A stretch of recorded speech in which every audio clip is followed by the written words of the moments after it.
Ketika kita membahas mengenai kisah cinta Sayyidah Fatimah Zahra, hati beliau terjaga dari mencintai yang tidak halal baginya.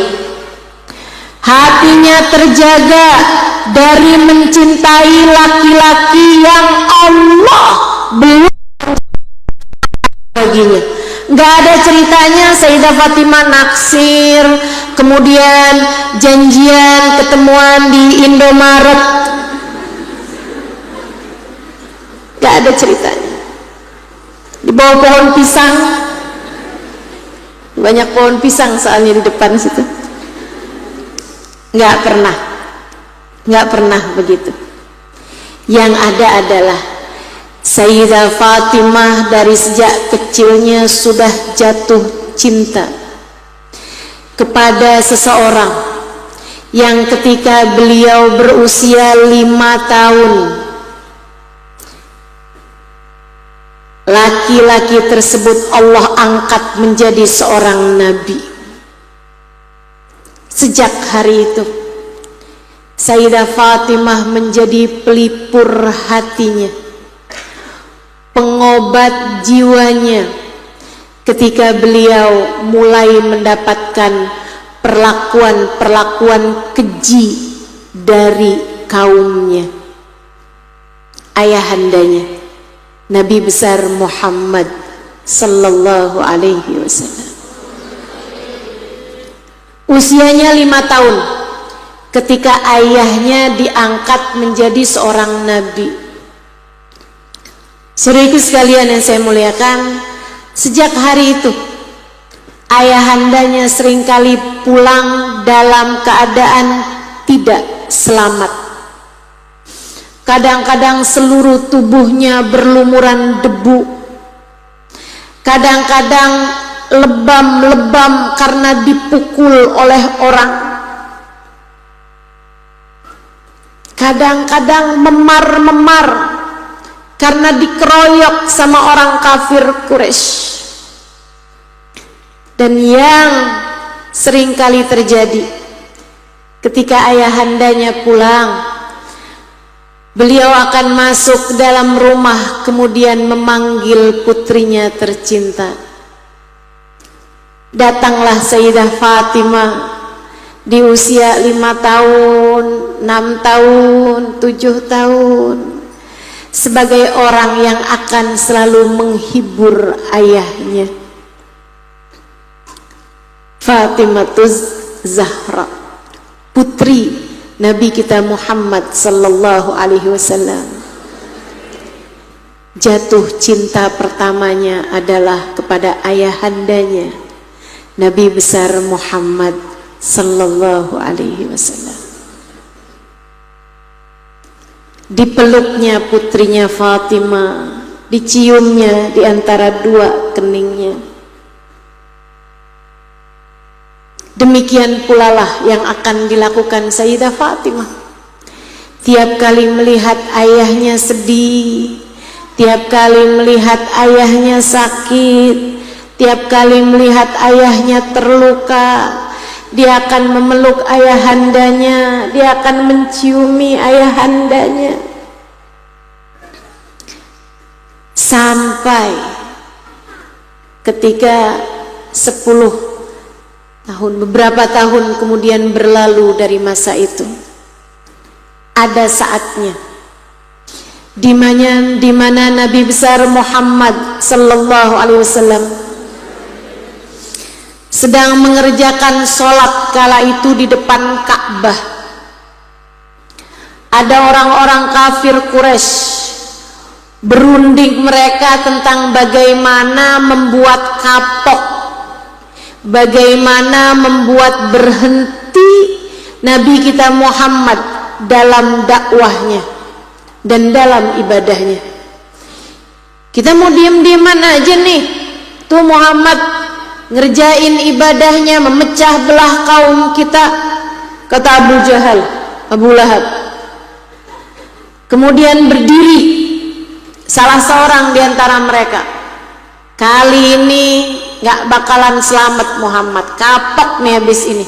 Dia nggak bakalan pernah berani lagi sholat di dekat Ka'bah kita ini.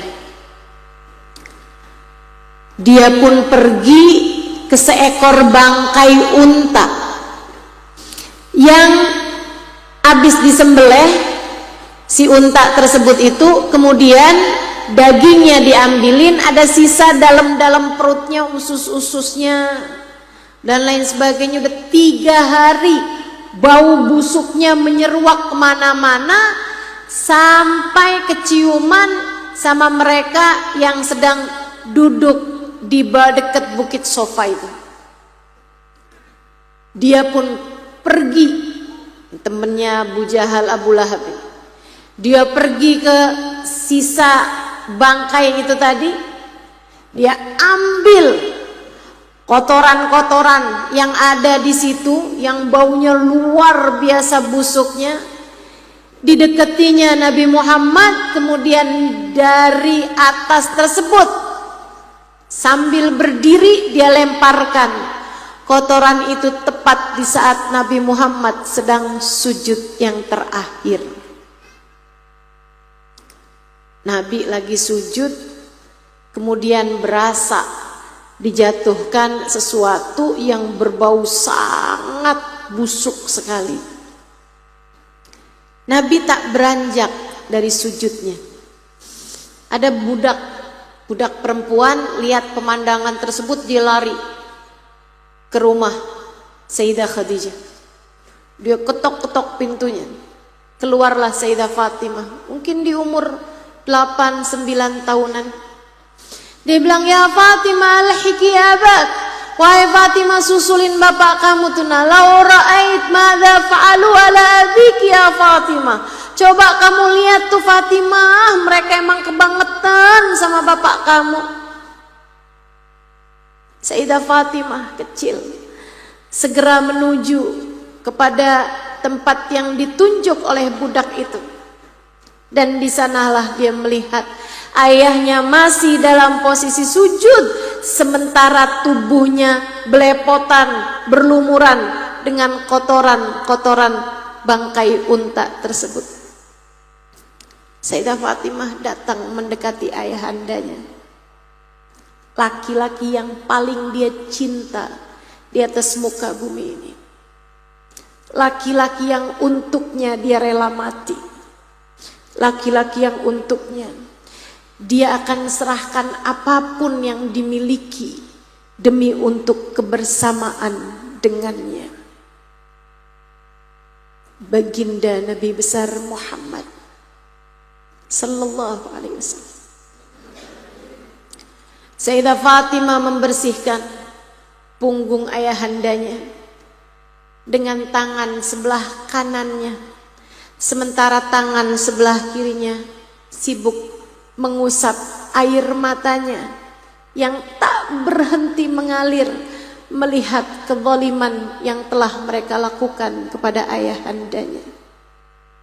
Nabi masih sedang sujud ketika dia merasakan tangan kecil putrinya Fatimah membersihkan punggung beliau.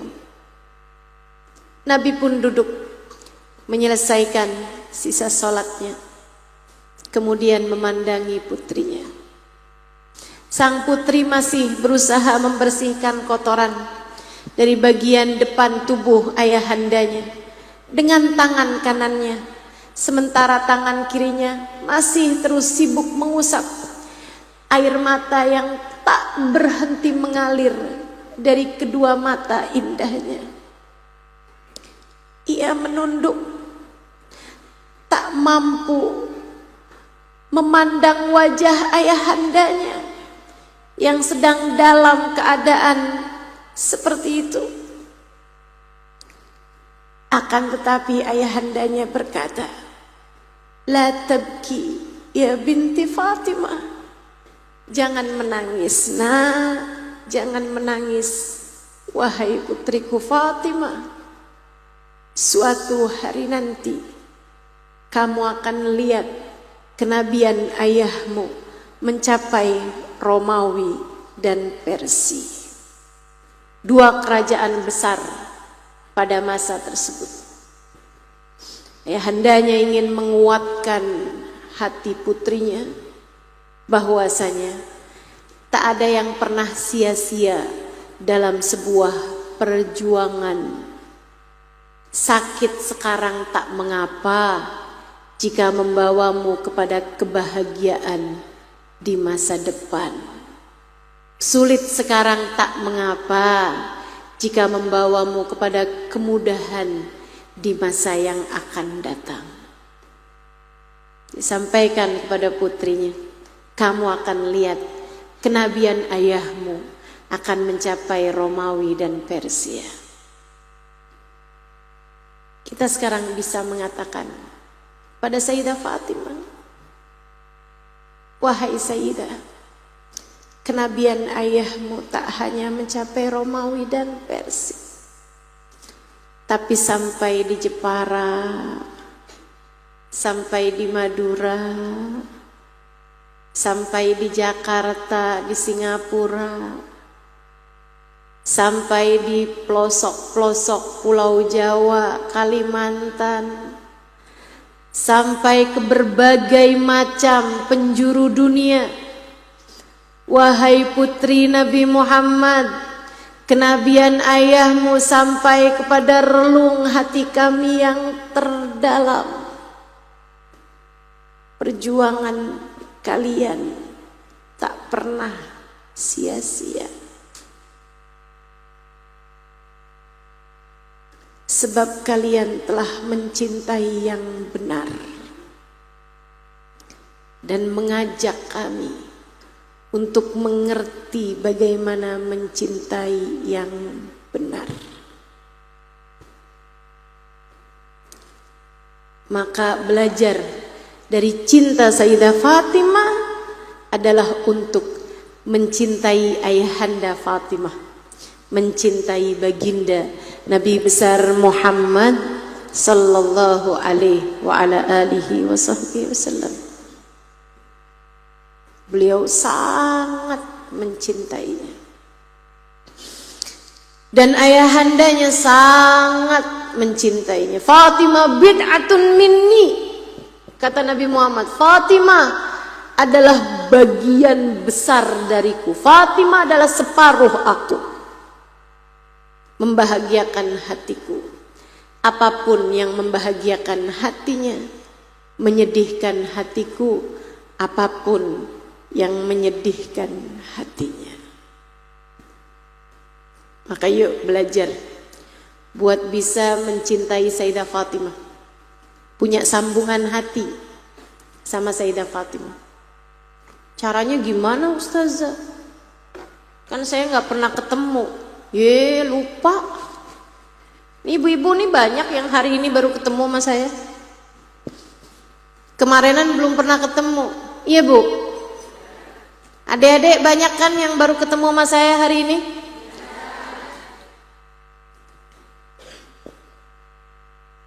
Cinta nggak sama saya? Sekarang apa dari kemarinan? Padahal baru ketemu sekarang. Begitu pula kita dengan orang-orang mulia insya Allah. Cinta dulu aja dari sekarang, biar nanti satu hari kita bisa ketemu dengan mereka insya Allah. Nggak harus ketemu kok. Buat cinta tak perlu jumpa, tapi buat jumpa harus dengan cinta. Kamu pengen di akhirat ketemu sama Sayyidah Fatimah? Harus cinta. Sekarang di dunia mesti cinta. Gimana caranya? Kenal. Cari tahu lebih banyak tentang kehidupan orang-orang mulia. Cari tahu lebih banyak tentang kehidupan Sayyidah Fatimah Zahra. Kemudian berusaha untuk mengikuti, kemudian berusaha untuk mencontoh kehidupan mulia beliau. Beliau sebagai seorang perempuan cantik jelita, akan tetapi tak pernah mau kecantikannya menjadi santapan, menjadi hidangan bagi laki-laki yang tidak halal baginya. Dia jaga auratnya, dia jaga wajahnya, dia tak pernah mau menampakkan kecantikannya kecuali kepada laki-laki yang halal baginya. Sayyidah Fatimah sangat menjaga auratnya. Khairun lil mar'ah an la tara rajulan wa la yaraha rajul.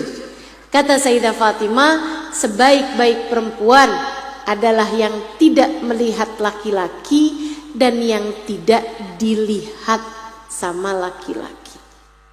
Itu sebaik-baik perempuan. Kita kepengen nanti di akhirat barengan sama mereka, ikuti jalannya. Selain daripada kita berusaha belajar untuk punya rasa cinta kepada mereka. Dek, kalau kamu masih belum bisa buat tutup muka di hadapan laki-laki yang bukan mahrammu, sekurangnya jangan kamu abis-abisin dandan, pakai baju ketat, jalan melenggang-lenggok, buka-buka aurat, murah amat. Kamu jauh lebih berharga daripada itu, Dek. Jauh lebih berharga daripada itu. Adik-adikku sayang, apalagi badan tubuh yang gampang banget dipegang sama laki-laki. Segitu murahnya kah dirimu itu? Kamu umat Nabi Muhammad. Kamu umat baginda Nabi yang namanya ada di pintu surga. Kamu umat dari baginda Nabi yang putrinya sangat menjaga dirinya. Kamu sangat berharga. Jangan mau auratmu dilihat sama yang bukan mahram. Jangan mau. Senyummu jadi komoditas, jadi santapan siapapun. Jangan mau wajahmu jadi pelampiasan, atau tubuhmu jadi pelampiasan hawa nafsu orang yang tidak bertakwa kepada Allah Subhanahu wa ta'ala. Tidak, kamu lebih berharga daripada itu semua. Tubuhmu layak masuk surga. Dirimu pantas berada di belakang Sayyidah Fatimah Zahra. Di akhirat nanti Sayyidah Fatimah itu dapat perlakuan khusus. Disebutkan dalam sebuah hadis. Sayyidah Fatimah ketika manusia berada di padang mahsyar, saat hanya baru Nabi Muhammad yang lewat di atas jembatan dan beberapa orang mulia sesudahnya, ketika beliau Sayyidah Fatimah akan dilewatkan di atas jembatan Sirat, ada panggilannya. Ya ahlal mahsyar ghuddu ru'usakum watruku absarakum. Wahai penghuni mahsyar, tundukkanlah kepala kalian, tundukkanlah mata kalian. Ada apa nih? Bukan hanya disuruh kasih jalan, diberhentikan semua kegiatan. Kayak ada pejabat kalau mau lewat kan suka diberhentikan kendaraan-kendaraan, diberhentikan segala kegiatan di jalanan. Enggak hanya itu. Gak hanya itu, bahkan orang di mahsyar semuanya disuruh menundukkan kepala. Maka mereka pun menundukkan kepalanya, menundukkan pandangan matanya. Fatimah bintu Muhammad satamurru ala sirat. Sayyidah Fatimah putri Nabi Muhammad akan lewat di atas jembatan Sirat. Maka lewatlah beliau di atas kudanya, melewati jembatan tersebut secepat kilat. Keren. Itu baru keren. Kamu melenggang-lenggok di dunia hanya untuk terjatuh di saat melewati jembatan. Buat apa? Kamu dianggap cantik di dunia, dipuji-puji laki-laki sana sini, hanya untuk membuatmu terjerumus ketika lewat di atas jembatan. Buat apa? Buat apa? Tubuhmu dipegang laki-laki menjadi sesuai dengan keinginan mereka, hanya untuk membuatmu ketika melewati jembatan kamu kemudian terjungkal masuk ke dalam api neraka. Buat apa? Buat apa? Adik-adikku sayang, atas nama cinta saya sampaikan padamu. Kamu mau nyari keren, mau nyari bagus, mau cari indah, mau cari kekaguman, nanti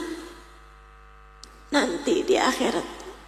Karena kabarnya Sayyidah Fatimah ketika melewati jembatan Sirat, di atas kudanya beliau melewatinya, dan di belakang beliau rombongan perempuan-perempuan bersama dengannya. Kalau hari itu kamu bisa ada di dalam rombongan tersebut, itu baru keren. Kalau hari itu kamu bisa ada di antara mereka yang ada di belakang Sayyidah Fatimahuz Zahra, menjadi perempuan-perempuan yang terjaga di waktu hidupnya, menjadi perempuan-perempuan yang jauh dari dosa sewaktu hidupnya, menjadi ahli ibadah di waktu hidupnya, menjadi perempuan-perempuan yang hatinya penuh dengan kasih sayang, tak punya kebencian terhadap siapapun. Nah, itu dialah perempuan yang kelak di hari akhirat pantas untuk masuk dalam rombongan VIP-nya Sayyidah Fatimahuz Zahra radhiyallahu taala anha wa ardhaha. Semoga Allah jadikan kita salah satu di antara mereka. Cinta Sayyidah Fatimah adalah cinta kepada ayahandanya. Itu awalnya. Secara psikologi, kebetulan ponakan saya belajar psikolog, dia banyak kasih tahu. Usia 2-6 tahun, anak-anak akan cinta secara bersilang kepada orang tuanya. Anak perempuan akan cinta kepada ayahnya. Usia 2-6 tahun. Anak laki-laki akan cinta kepada ibunya. Makanya anak umur 2 tahun, 3 tahun, kalau perempuan nempel aja sama bapaknya. Kalau laki-laki nempel aja sama ibunya. Nggak apa-apa, kasih jatah cintanya. Kasih jatah cintanya.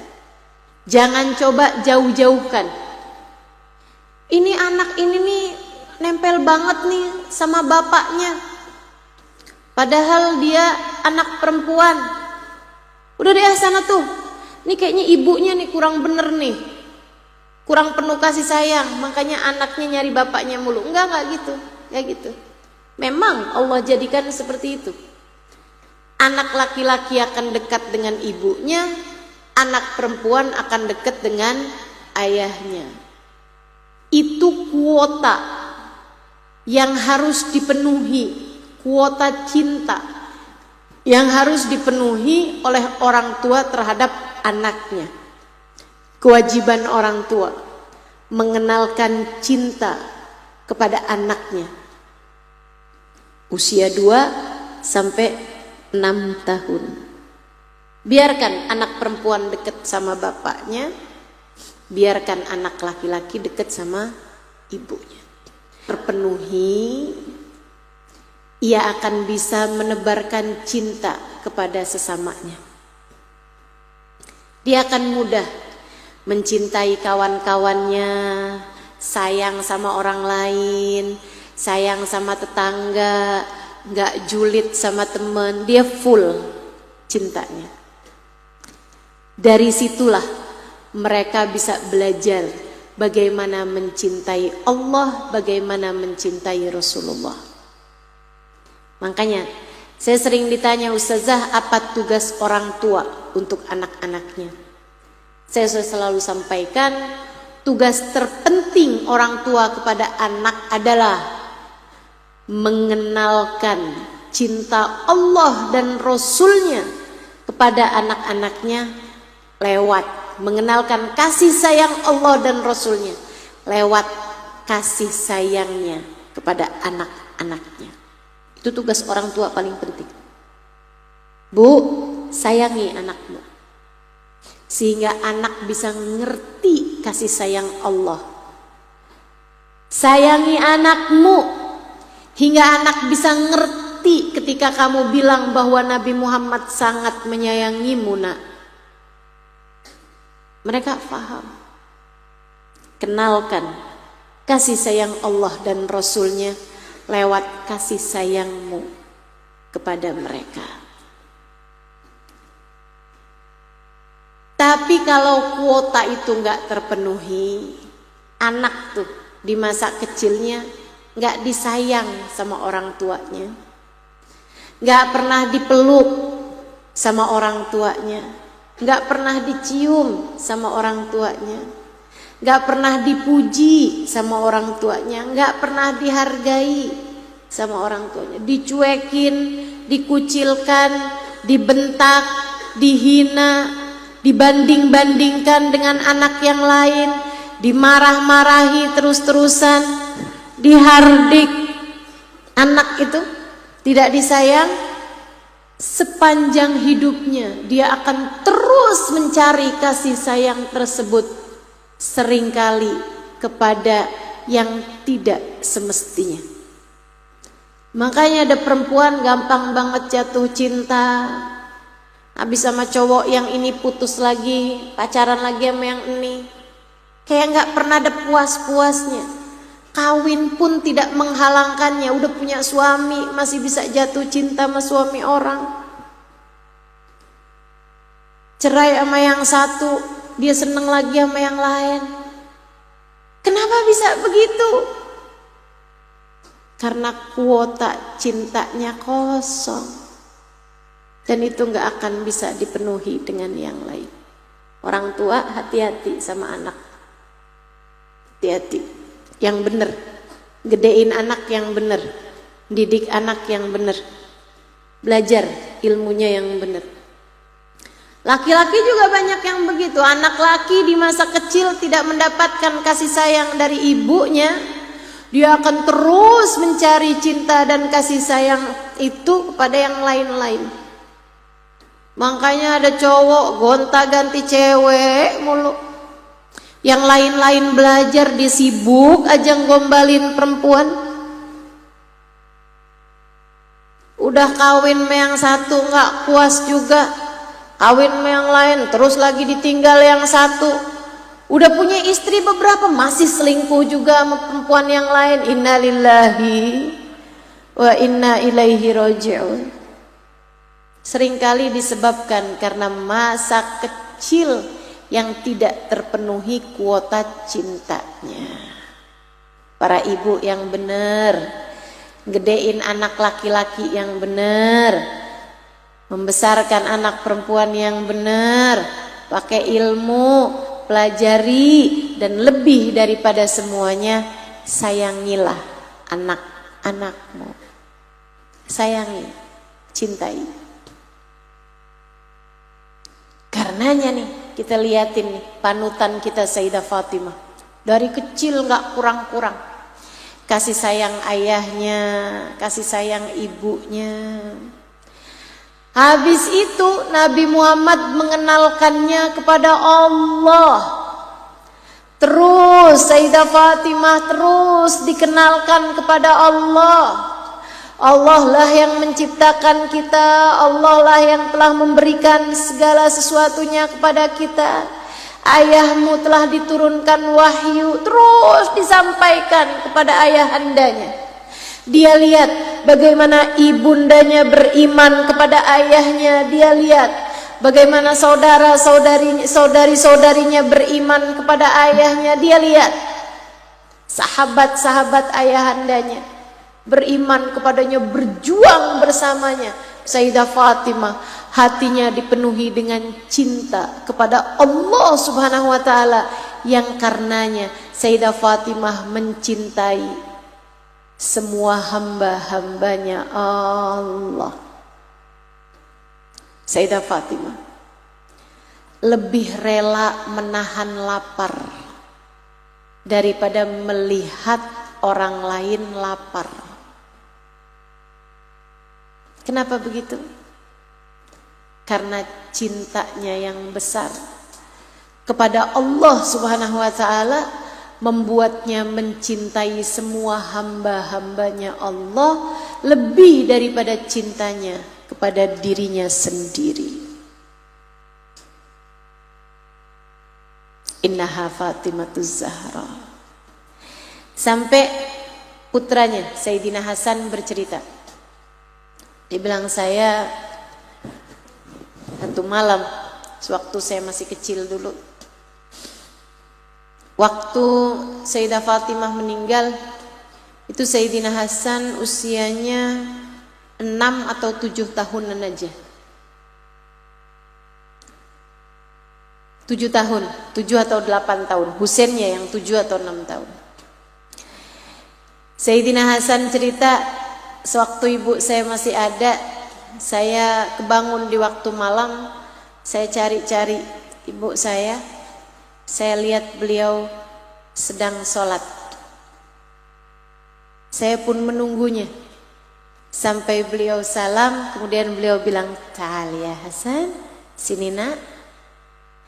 Saya pun kemudian bersandar di sampingnya. Saya mulai mendengar ibu saya berdoa, "Ya Allah, ampunilah semua dosa hamba-hambamu ya Allah. Ya Allah, sayangilah hamba-hambamu ya Allah." Beliau berdoa, kemudian beliau mulai menyebut nama orang-orang. Sayyidah Fatimah menyebut nama orang-orang dalam doanya. Saudara-saudaranya, saudari-saudarinya. Kemudian sahabat-sahabat ayahandanya, sahabat-sahabatnya, semua sebutin namanya. Tetangga-tetangga, semua orang-orang sebutin namanya. Didoain sama Sayyidah Fatimah. Satu, disebut namanya. Hingga sepertinya ratusan nama yang disebut oleh ibundaku, tanpa ada satu pun beliau menyebut namanya sendiri. Besar cintanya kepada Allah, karenanya dia mencintai semua hambanya Allah. Disebutkan nama semua orang yang beliau tahu, didoakan kepada Allah, dimintakan kepada Allah, tanpa beliau menyebut namanya sendiri. Hati yang penuh cinta. Jika kamu mau tahu tentang cinta, hati yang penuh cinta, inilah hati Sayyidah Fatimatuz Zahra. Penuh cinta. Coba ingat-ingat dirimu. Kamu kalau bisa doa di waktu malam saat sendirian tahajud, siapa yang kamu doain? Dirimu sendiri bukan? Adakah orang lain yang kamu doakan? Kadang-kadang kita kalau suka doa nih ya, doain suami kita, tapi doanya gini, ya Allah banyakin rezeki suami saya, biar dia bisa ngasih banyak sama saya. Itu doain suami apa doain diri sendiri? Ya Allah, anak-anak saya jadikan mereka anak-anak yang soleh-solehah, yang mengerti berbakti kepada kedua orang tuanya yang adalah saya. Jadi kamu sebenarnya lagi doain anak apa doain diri sendiri? Ya Allah, mertua saya ya Allah, jadikan lembut hatinya, biar enggak terus-terusan marah-marah sama saya. Kamu lagi doain mertua apa doain diri sendiri? Kenapa selalu mencari jatah dari setiap doamu kepada orang lain? Doa aja, doain orang. Kayak Sayyidah Fatimah, hati penuh cinta, cintanya kepada Allah membuatnya mencintai semua hambanya Allah, bahkan lebih daripada cintanya kepada diri sendiri. Cintanya kepada Nabi Muhammad membuatnya mencintai seluruh umat Nabi Muhammad, bahkan lebih daripada cintanya kepada dirinya sendiri. Itu baru hati penuh cinta. Dan tentu saja Sayyidah Fatimah mencintai suaminya, mencintai Ali bin Abi Thalib suaminya, karena faham berapa nilai suami bagi seorang istri. Istri itu kalau solehah surganya deket. Istri kalau nggak solehah nerakanya deket. Jadi sebagai seorang istri kamu dekat sama surga atau neraka. Sama-sama dekat. Masuk surga gampang, masuk neraka juga gampang. Masuk surga gampang. Ayyumamra'atin matat wa zawjuha 'alaiha radin adkhalaha Allahul jannah. Kalau ada perempuan meninggal dunia, suaminya ridho kepadanya, berarti istrinya meninggal duluan daripada suaminya. Dia meninggal dunia, suaminya ridho kepadanya, Allah memasukkannya ke dalam surga. Dekat, istri surganya dekat. Asal dia meninggal suaminya ridho, udah masuk surga udah. Nerakanya juga dekat. Ayyumamratin qalat li zawjiha ma ra'aitu fika khairan qat tahwi biha fi nari jahannam sab'ina kharifah. Kalau ada seorang perempuan berkata kepada suaminya, aku tidak pernah melihatmu berbuat baik sama sekali. Ada seorang perempuan bilang, saya tuh hidup sama kamu sengsara aja, susah aja. Kapan sih kamu mau nyenengin saya? Kamu tuh selalu aja menyakiti hati saya. Kamu kenapa sih nggak bisa kayak jadi suaminya orang gitu? Baik-baik tuh suami teman-teman saya tuh sama istrinya. Kamu kenapa kerjaan selalu aja nyakitin hati saya? Nggak puas kamu nyakitin hati saya. Kalau ada seorang perempuan yang menghabiskan kebaikan suaminya, tidak pernah menganggap, menghilangkan kebaikan suaminya kepada dirinya, kata Nabi Muhammad, perempuan tersebut terjerumus neraka jahanam 70 tahun lamanya.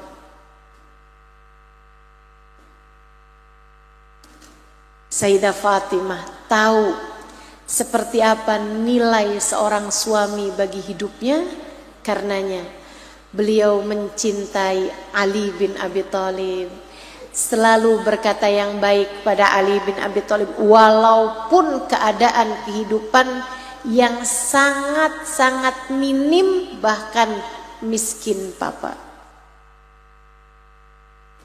Adik-adik, saudariku sekalian yang saya muliakan, Sayyidina Ali itu miskin. Miskin. Sayyidina Ali itu orang yang tidak pernah menabung. Jadi Sayyidina Ali kerja hari itu buat makan hari itu. Itu Sayyidina Ali. Jangankan buat bulan depan ataupun buat tahun depan gitu ya. Buat besok aja nggak ada. Sayyidina Ali itu yang hari ini dimakan hari ini. Itu iman sih itu. Sehingga kalau misalnya nggak ada kerjaan yang bisa dikerjain atau nggak ada uang yang masuk pada hari itu untuk beli makanan, ya Sayyidah Fatimah puasa, nggak makan. Kadang ada makanan cukup buat anak-anak, ya udah buat anak-anak aja gitu. Ada makanan cukupnya buat anak-anak sama buat Sayyidina Ali, ya udah buat Sayyidina Ali dan buat anak-anaknya. Sayyidah Fatimah menahan lapar. Teman-teman sekalian, kalau kamu pernah dengar bahwa Nabi Muhammad mengganjal perutnya dengan batu karena lapar, itu tak hanya terjadi kepada Nabi Muhammad, itu juga terjadi kepada putrinya Fatimah.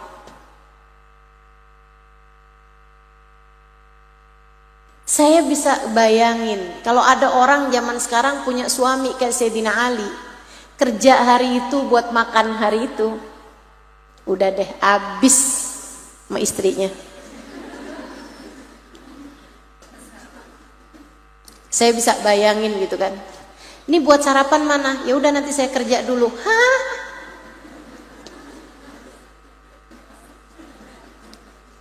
Masya Allah. Kita nih kadang-kadang kan buat seminggu, buat sebulan aja udah kita pikirin dari sekarang.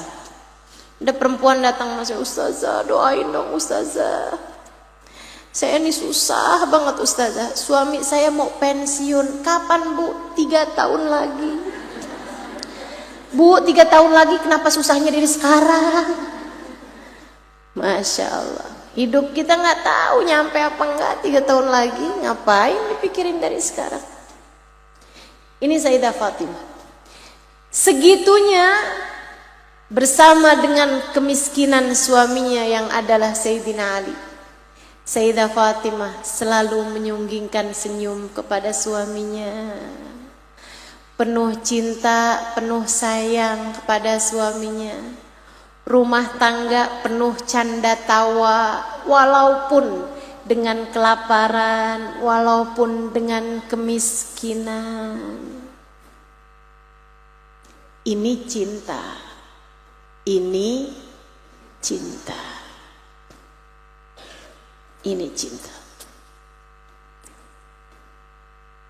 Jangan kemudian kamu bilang, makan tuh pakai cinta. Nggak bisa gitu, sebab orang kalau cinta rela menahan lapar bersama dengan yang dicinta. Gitu teman-teman. Sayyidah Fatimah pernah satu hari Nabi Muhammad makan di rumah Abu Ayyub Al-Ansari bersama dengan 2 sahabat beliau yang mulia, Sayyidina Abu Bakar dan Sayyidina Umar. Nabi ketika disuguhin daging panggang, Nabi ambil beberapa potong daging tersebut, ditaruh di tempat yang lain. Kemudian Nabi Muhammad berkata kepada Abu Ayyub, "Lau arsaltaha ila bait binti Fatimah." Abu Ayyub, kalau boleh kirimkanlah ini ke rumah putriku Fatimah. Katanya Abu Ayyub, "Bala ya Rasulullah, tentu boleh wahai Rasul, akan saya kirimkan. Fa innahu sayakun awwal ta'amin dakhala fi jawfiha ba'da 3 ayyam." Dan ini akan jadi makanan pertama yang masuk ke dalam perutku, ke dalam perut putriku Fatimah sesudah 3 hari 3 malam tidak masuk makanan apapun. Sudah 3 hari 3 malam gak masuk makanan apapun ke dalam perut putriku Fatimah. Masya Allah. Dan itu udah nikah sama Sayyidina Ali. Nabi juga nggak ada yang, Ali gimana sih ente? Ini udah kasihin anak-anak ente, masa ngasih makan aja enggak. Nabi Muhammad tahu Sayyidina Ali kayak apaan juga. Bukan malas teman-teman, memang memilih untuk zuhud terhadap urusan dunia. Luar biasa. Nah begitu, cinta mereka terhadap akhirat jauh lebih besar daripada cinta mereka terhadap dunia. Jadi rumah tangganya miskin, tapi ibadah ada, saling senyum ada, saling menghargai ada, saling sayang ada. Istrinya ngomong lembut kepada suaminya, suaminya muji-muji istrinya. Seperti itu. Anak-anak cinta pada orang tuanya, orang tua sayang sama anak-anaknya. Surga sebelum surga nantinya.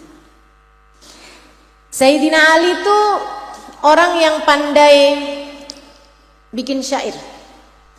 Salah satu dari syairnya Sayyidina Ali yang saya ingat, ketika Sayyidina Ali melihat Sayyidah Fatimah bersiwak. Jadi Sayyidah Fatimah pakai kayu siwak. Tahu kayu siwak? Kayu yang dipakai buat sikat gigi tuh. Nah, itu. Sayyidah Fatimah lagi pakai kayu siwak itu, Sayyidina Ali liatin aja.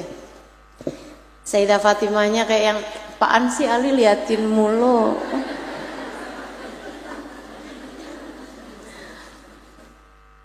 Sayyidina Ali kemudian mulai menyampaikan bait-bait syairnya. Khuditi awdal araqi bithaghriha, ma khifta minni ya araku araka, law kunta min ahlil qitali laqataltuhu, ma faza minni ya siwaku siwaka. Kata Sayyidina Ali, berani sekali kamu masuk-masuk ke dalam mulut istriku, wahai kayu arak. Tidakkah kamu takut padahal aku araka melihatmu? Lau kunta min ahlil qitali laqataltu, kalau aja kamu punya nyawa, aku pasti akan membunuhmu. Mafaza minni ya siwaku siwaka. Tak ada yang seberuntung aku untuk bisa menjamah mulut istriku selain dirimu, wahai kayu siwak.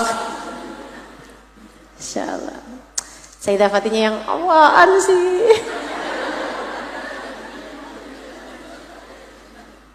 Indah. Rumah tangga mereka indah. Indah.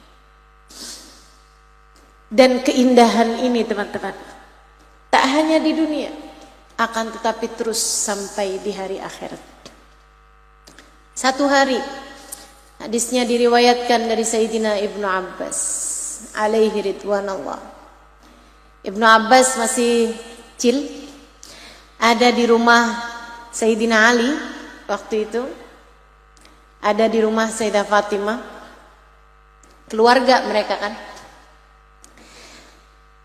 Nabi datang, kemudian Sayyidina Hasan datengin Sayyidina Husain, datengin Nabi Muhammad, bawa gelas kosong. Ya Jad, iskini, kakek, saya mau dong, kasih saya air. Maksudnya berikan aku air. Maksudnya air di situ air susu, susu unta. Nabi Muhammad bilang marhaba. Diambil gelas kosongnya, Nabi ke belakang, Nabi perah unta. Dapat nih segelas susunya unta, Nabi masuk lagi. Didatengin sama Hasan. Ya Jad, iskini, wah kakek punya susu, saya mau kek susunya. Nabi Muhammad bilang, Aina Husain, Husain mana? Sayyidah Fatimah nggak tahu kalau Husain minta susu itu. Nanti ada kedengaran adzan yang lebih jelas gak? Ada di sini ya. Jadi Sayyidah Fatimah nggak tahu kalau Husain yang minta duluan. Cuman taunya Nabi lagi pegang susu, diminta sama Sayyidina Hasan, Nabi malah nanyain Husain. Sehingga Sayyidah Fatimah tanya, "Ahwa ahabbu minats tsani ya Rasulullah?" Apakah Husain lebih kau cintai daripada Hasan wahai Rasul? Karena Hasan minta susu, tapi engkau malah nyari Husain gitu. Kata Nabi Muhammad, "Tidak wahai Fatimah, keduanya sama bagiku. Aku mencintai keduanya. Huma raihanati fid dunya wal akhirah." Keduanya adalah pelipur hatiku yang dapat membahagiakan hatiku dunia dan akhirat. Akan tetapi Husain memintanya lebih dulu daripada Hasan, maka aku harus memberikannya kepada Husain lebih dulu. Yang minta duluan dikasih duluan. Nabi kemudian berkata kepada Sayyidina Ibnu Abbas, "Ana wa hadhan wa ummihima wa dzaka an-naim tahta kisa'in wahid yaumal qiyamah." Saya, kata Nabi, kedua anak ini, Hasan Husain, wa ummihima, ibu keduanya, Sayyidah Fatimahuz Zahra, wa dzaka an-naim, dan yang sedang berbaring itu, Sayyidina Ali bin Abi Thalib, tahta kisa'in wahid, berada di bawah naungan yang sama di akhirat nanti. Berada di bawah payung yang sama di akhirat nanti. Di padang mahsyar nanti kami akan berada di bawah naungan yang sama. Saya, kata Nabi, Hasan Husain, ibunya Sayyidah Fatimah, dan Ali bin Abi Thalib ayahandanya. Kami semuanya akan berada di bawah naungan yang sama di akhirat nanti. Keindahan di dunia bersambung keindahan akhirat. Mereka akan menjadi keluarga paling elit dunia hingga akhirat. Keluarga paling eksklusif dunia hingga akhirat. Keluarga paling tercinta di sisi Allah Subhanahu wa taala dunia hingga akhirat. Pada ayahanda Fatimah Allah serahkan padanya kunci surga. Saudaraku sekalian, yang membahagiakan buat kita adalah kabarnya Sayyidina Ali ketika dengar itu, beliau melongokkan kepalanya. Kemudian bertanya, "Wa muhibbuna ya Rasulullah? Bagaimana dengan para pecinta kita wahai Rasulullah?" Nabi Muhammad berkata, "Wa muhibbuna ya Ali." Begitu pula dengan pecinta kita wahai Ali. Kita akan berada di tempat yang sama di akhirat nanti. Mari belajar mencintai hingga kita bisa mencintai yang benar. Mari belajar mengikuti biar kita bisa mengikuti yang benar. Mari belajar hidup dari orang-orang yang telah menjalani kehidupan dengan cara yang paling benar, hingga kita bisa menjalani kehidupan dengan benar. Sebab siapa yang menjalani kehidupan dengan benar, ia akan mati dalam keadaan benar. Dan di akhirat nanti Allah Subhanahu wa taala akan mengumpulkan orang-orang yang benar berada di dalam satu tempat, dalam rombongan Nabi Muhammad. Rabbana zalamna anfusana wa illam taghfir lana wa tarhamna lanakunanna minal khasirin. Rabbana atina fid dunya hasanah fil akhirati hasanah wa qina adzabannar. Bifadli subhana rabbika rabbil izzati amma yasifun wa salamun alal mursalin Walhamdulillahi rabbil alamin.